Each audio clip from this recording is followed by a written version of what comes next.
Kia ora mai. Nā Hirini Melbourne tēnei waiata I tito.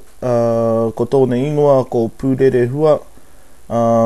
Kei tā waiata au I tēnei waiata hei whakamaumahara ki tōna tohungatanga ki te tito waiata. Nō reira whakarongo mai.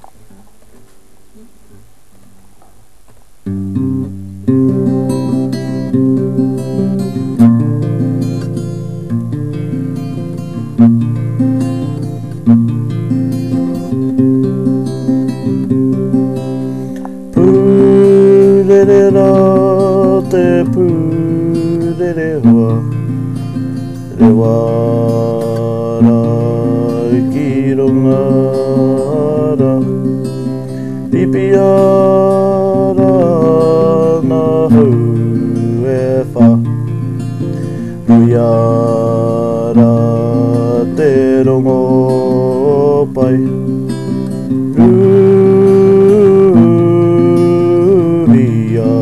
te pai mari re hau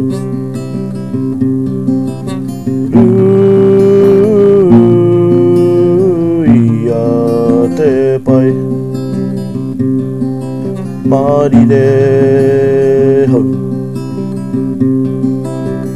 purerehua te purerehua re wara ki rongara ripiara na hau e wha ruiara te rongo pai ruia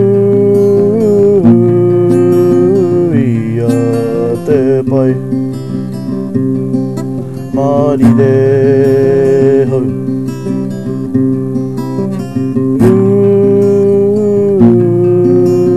ruia te pai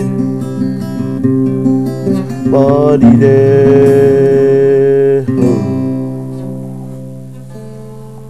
Kia ora mai.